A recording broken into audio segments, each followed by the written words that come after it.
नवरात्र के दूसरे दिन माँ ब्रह्मचारिणी की पूजा की जाती है। नवदुर्गा के दूसरे स्वरूप में माँ ब्रह्मचारिणी की पूजा करने से ज्ञान और वैराग्य की प्राप्ति होती है। शास्त्रों में माँ एक हर रूप की पूजा विधि और कथा का महत्व बताया गया है।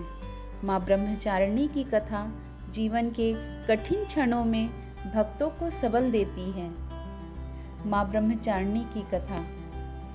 पूर्व जन्म में इस देवी ने हिमालय के घर पुत्री रूप में जन्म लिया था और नारद उपदेश से भगवान शंकर को पति रूप में प्राप्त करने के लिए घोर तपस्या की थी।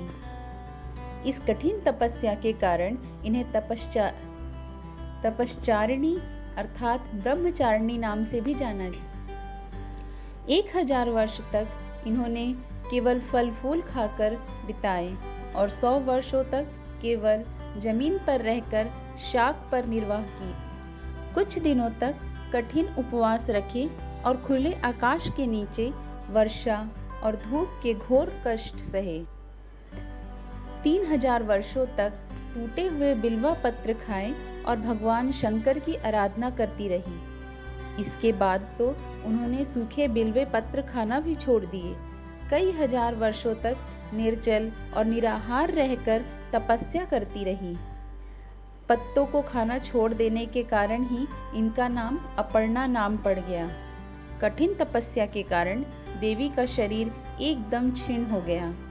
देवता, ऋषि, सिद्धगण, मुनि सभी ने ब्रह्मचारिणी की तपस्या को अभूतपूर्व पुण्य कृत्य बताया, सराहना की और कहा, हे देवी, आज तक इस तरह की कठोर तपस्या नहीं, यह आपसे ही संभव थी।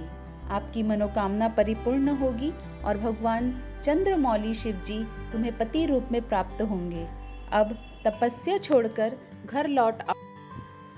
जल्द ही आपके पिता आपको लेने आ रहे हैं। लेकिन माँ ने तब समाप्त नहीं किया जब स्वयं शिव जी ने उन्हें साक्षात दर्शन न दिए।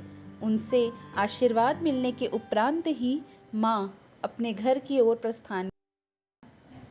माँ की कथा का सार यह है कि जीवन के कठिन संघर्षों में भी मन विचलित नहीं होना चाहिए।